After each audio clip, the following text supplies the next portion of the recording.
Hi, my friends. Welcome back to the Rich Fritzky Show. I have been remiss of late, you well know that, largely because I had to devote all attention beyond my classes of late to completing a book about today's Hudson Farm Club. It was preceded by the Hudson Guild, which was formed in the late 19th century, the Hudson Guild Farm, which brought families out from the rough streets of Hell's Kitchen to the Hudson Guild Farm for almost 90 years. It was then purchased by a very good man who does very good work, and he's turned it to a place that has done extraordinary work on the environmental front and on the charitable front. I'm proud to have worked with them in preparing this book for them. I'd like to share but one tale that's part and parcel of it that goes all the way back to the 1900 millennium, not 2000, 1900, when the Hudson Guild was but a 5-year-old child and its heralded farm wouldn't have life breathed into it for another 17 years or so. Because it was back in those days when, Chelsea and West Manhattan and Hell's Kitchen, everything started to come a cropper. Rat-infested tenements, cold water flats, all the burgeoning social ills of life on the streets and the neighborhoods of the big city. It's just one tale. It has to do with one man who was Hell's Kitchen and Hudson Guild Farm gold. Truly a larger-than-life character who lived to his mid-90s, spanning the entire 20th century. He was born into extreme poverty in, yes, a cold water flat where mere survival was at issue. He rose from it to love and be loved by thousands. He pops up in historical accounts and records and in many a book about the history of Manhattan.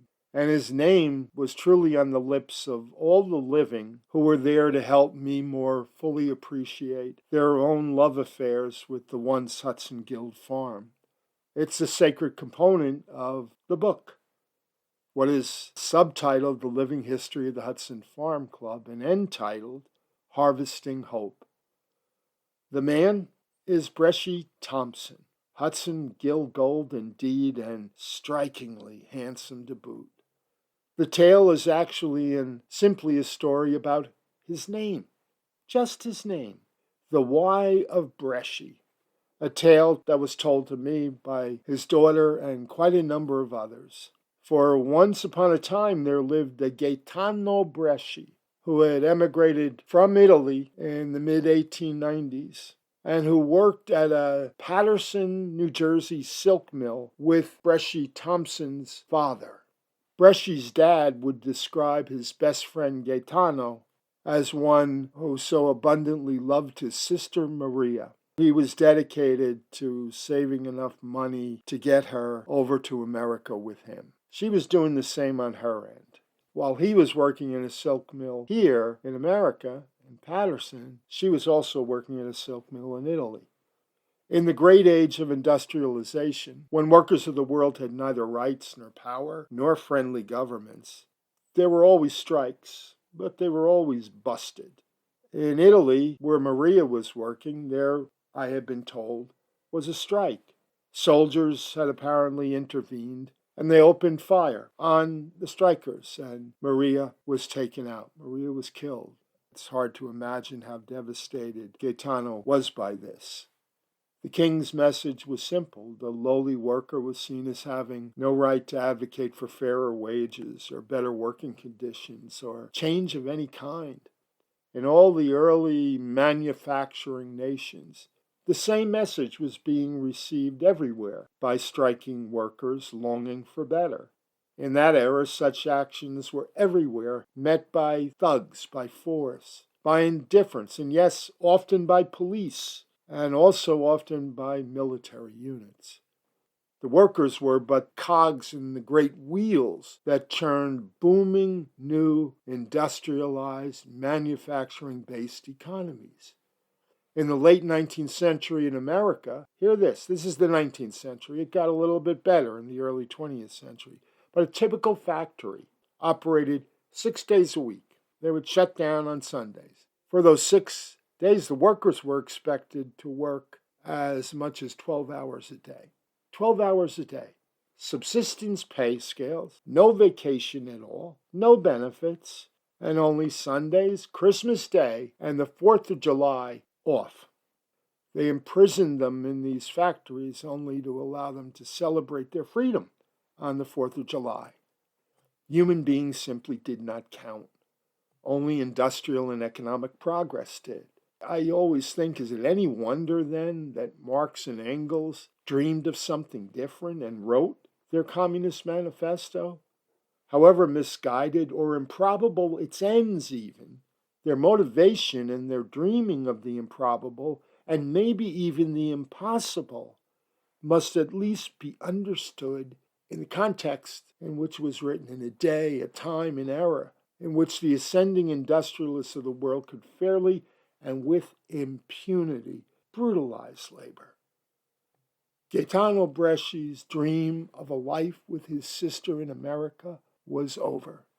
And as he confided in but his closest of friends, his savings and whatever other money he could scrape together would then take him back to Italy to seek justice and atonement.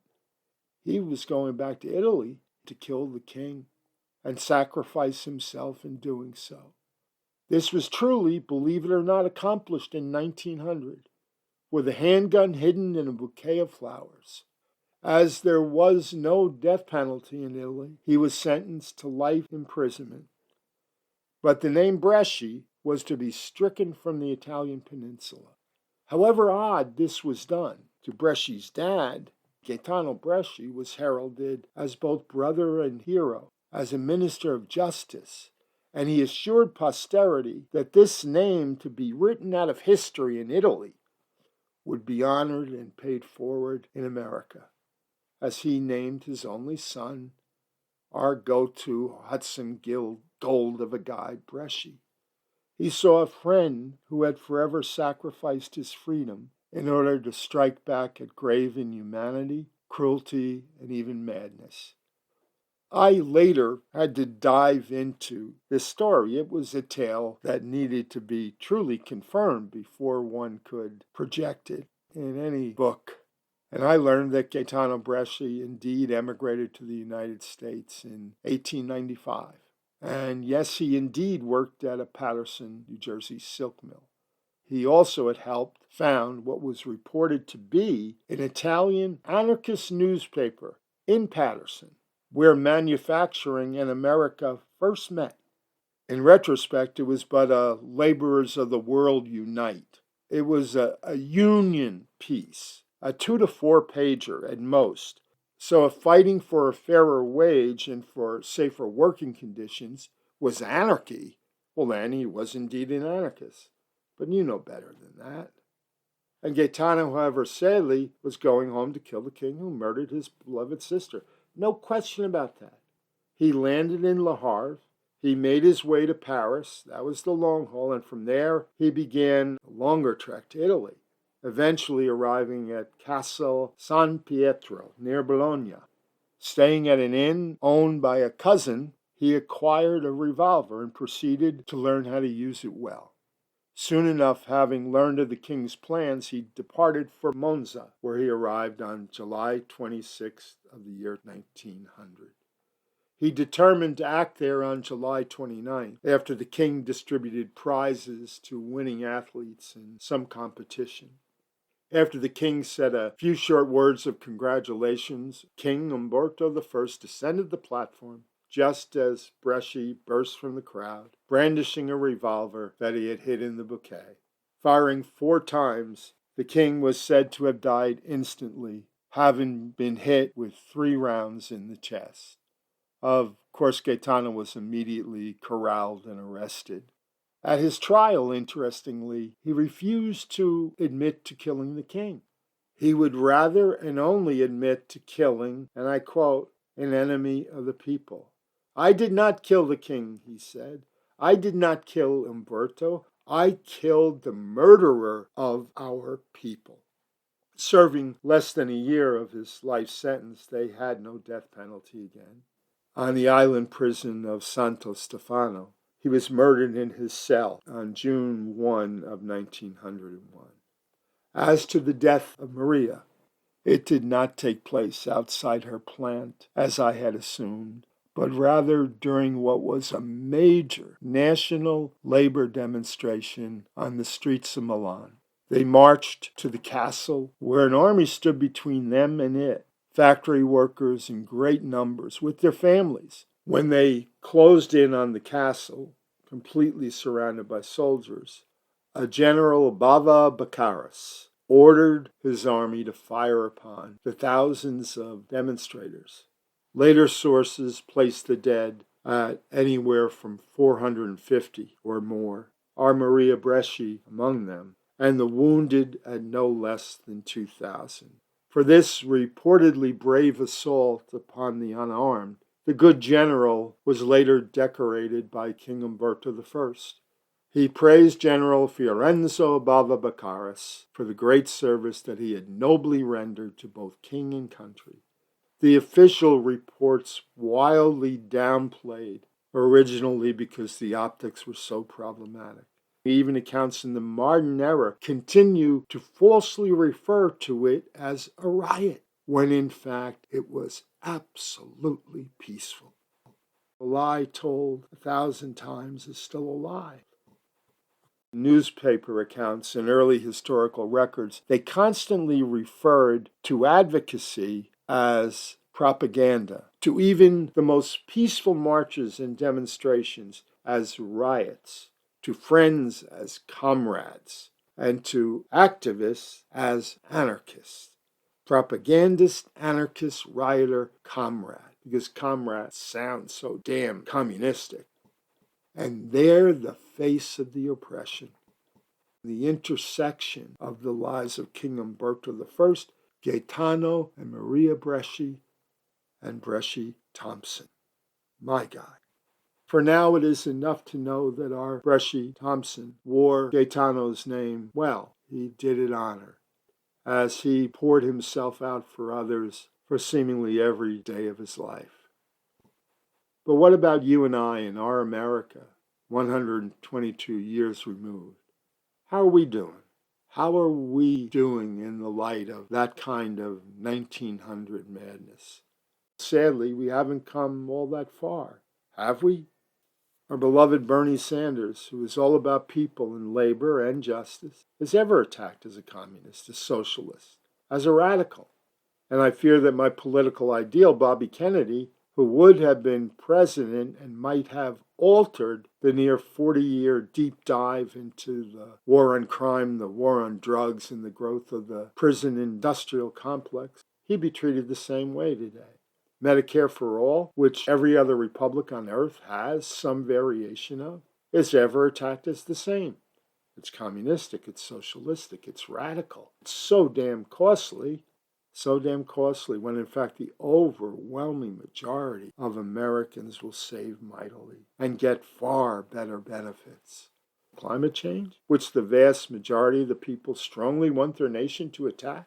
No, because oil and gas have the bucks, and they pay off big time. They pay off enough legislators to ever preclude moving against gas, oil, even coal in any meaningful way.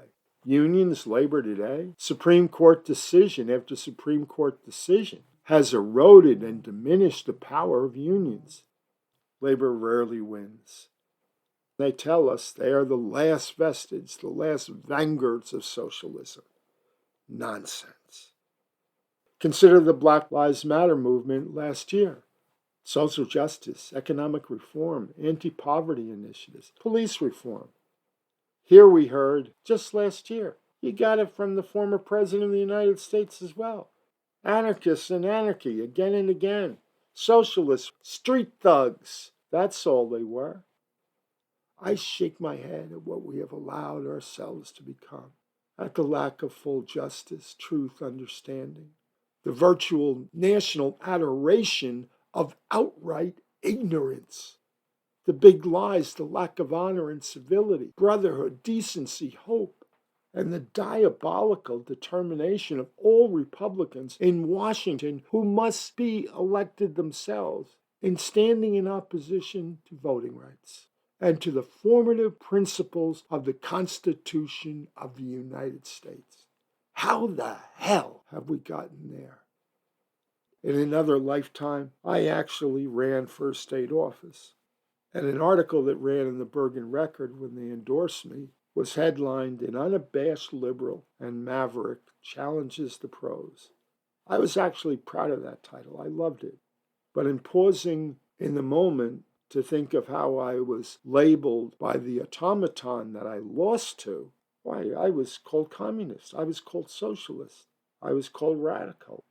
And in retrospect, I think my favorite was when he said I was just a kid who ought to move to communist China, which effectively gave me even anarchist standing, I guess. It was a very close race, but I did not win. In growing old, I neither abandoned those titles that were given to me, nor that kid ever. Nor did I ever get invited in by China. And however failed in the moment, I'll go out shouting from the mountaintops and crying in my beer when need be. Hope springs eternal, undying vigilance notwithstanding. I thank Bresci, I thank Gaetano, I thank Maria. That's a wrap. I'll be back another time soon, I pray, certainly much sooner than this time. Keep your heads up, keep smiling on your brothers and sisters out there. Take care, my friends.